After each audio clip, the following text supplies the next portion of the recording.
Assalamualaikum warahmatullahi wabarakatuh. Masih bersama saya di Kang Harun Channel. Pada video kali ini saya akan memberikan tutorial bagaimana caranya membuat rumus ketuntasan atau kelulusan siswa. Kita lihat contoh pada keterangan pada tabel yang sudah saya buat. Ada siswa yang tidak tuntas, ada siswa yang tuntas. Siswa yang memperoleh nilai akhir di bawah nilai KKM di sini dinyatakan tidak tuntas. Sedangkan siswa yang memperoleh nilai sama dengan KKM atau di atasnya maka dinyatakan tuntas. Bagaimana cara membuat rumusnya? Mari kita lihat bersama-sama.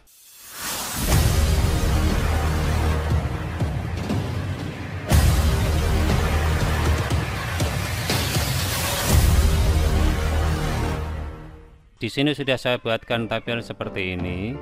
Pada kolom keterangan masih kosong. Nanti kita akan mengisikan rumus di sini, yang mana ketika siswa sudah mencapai nilai KKM atau lebih, maka dia akan dinyatakan tuntas atau lulus. Sedangkan siswa yang memperoleh nilai di bawah nilai KKM maka dinyatakan tidak tuntas atau tidak lulus. Pertama kita tempatkan kursor pada sel C5 di sini. Kita ketikkan sama dengan, kita menggunakan rumus if ya. Terus tanda kurung atau kurung buka. Di sini ada 3 bagian, yaitu logical test yang nanti akan kita isikan dengan nilai siswa. Pada value if true nanti akan kita isikan kata lulus atau tuntas. Pada value if false nanti akan kita isikan kata tidak lulus atau belum tuntas. Setelah kata if ada dalam kurung, lalu kita masukkan nilai logical test atau nilai akhir siswa. Kita tempatkan kursor pada nilai akhir siswa yaitu I5. Kita klik, lalu kita ketikkan tanda lebih besar diikuti dengan tanda sama dengan. Selanjutnya yang kita kehendaki di sini adalah kelulusan siswa sesuai KKM adalah 70. Maka kita tuliskan angka 70. Titik koma. Di sini yang perlu diingat, ketika ada logical test terus di belakangnya ada titik koma, ini sesuai dengan komputer masing-masing. Ada yang mungkin komputernya di sini setelah logical test adalah koma, maka harus kita ikuti koma. Ketika di sini tertulis titik koma, maka kita tulis titik koma 70. Value if true kita isikan tuntas. Lalu kita ketikkan tanda petik 2 di atas, tulis tuntas.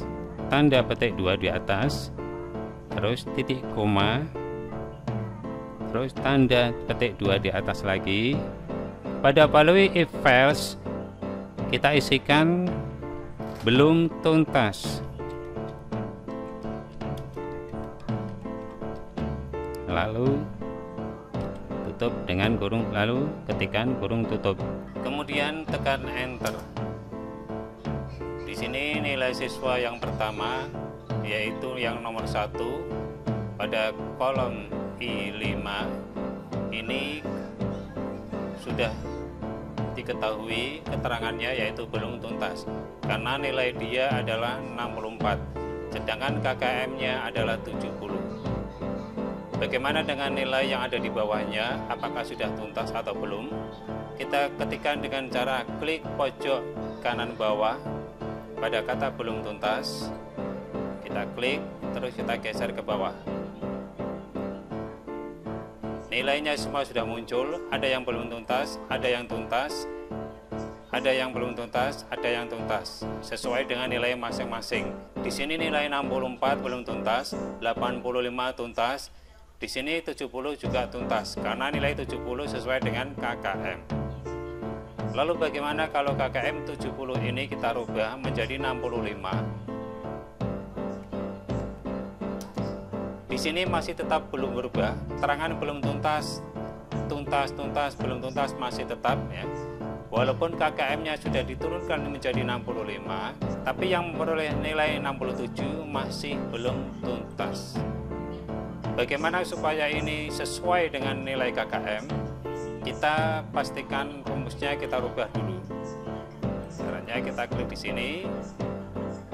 Kita rubah KKM 70 ini menjadi 65. Kita hapus 70.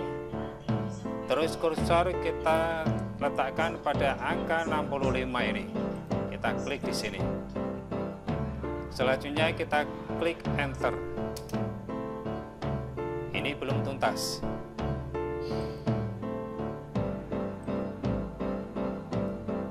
Nilai 65 ada yang tuntas, ada yang belum tuntas. Yang tuntas hanya 85 di sini dan 85 di sini, sedangkan 85 di sini belum tuntas. Mengapa demikian? Karena rumus yang kita masukkan itu belum sesuai. Kita memasukkan nilai rumus B1 di sini. Akan tetapi ketika kita copy ke bawahnya, maka akan mengikuti yang di atasnya. Kita lihat pada baris yang di sini, yang di bawahnya. Kita lihat di sini yang menjadikan adalah kolom B2. Mungkin yang di atas di sini tidak masalah karena langsung menuju ke kolom B1 di sini. Akan tetapi yang di bawahnya, sel yang di bawahnya ini mengikuti kolom B2. Sedangkan kolom B2 di sini.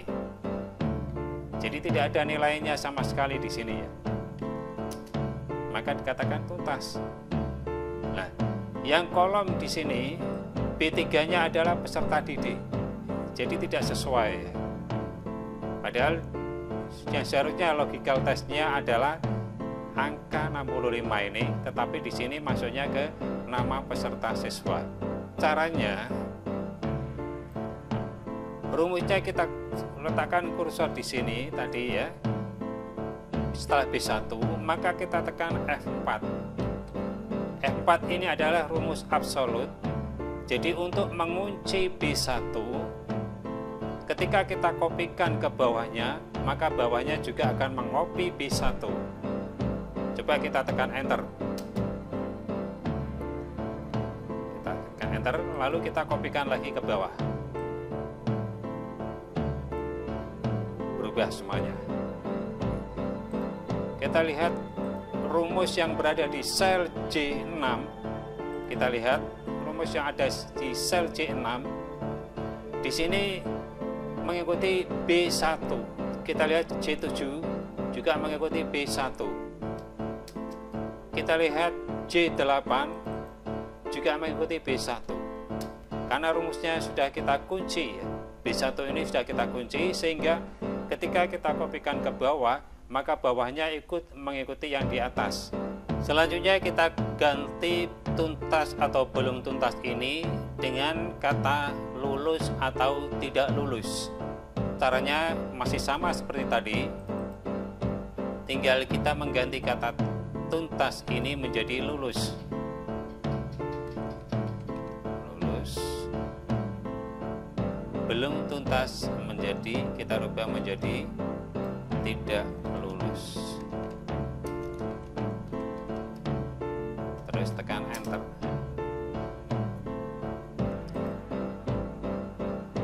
Kita klik ke bawahnya. Masih sama ya, cuma beda kata. Bagaimana kalau kita rubah angka 65 menjadi 80 misalnya? Maka di bawahnya juga akan berubah. 67 tidak lulus, 79 tidak lulus ya. Kita rubah lagi menjadi 75 misalnya. Maka 79 menjadi lulus. Demikianlah cara membuat rumus kelulusan pada tabel di dalam Microsoft Excel. Semoga video ini memberikan manfaat. Terima kasih sudah menonton. Jangan lupa subscribe dan like. Assalamualaikum warahmatullahi wabarakatuh.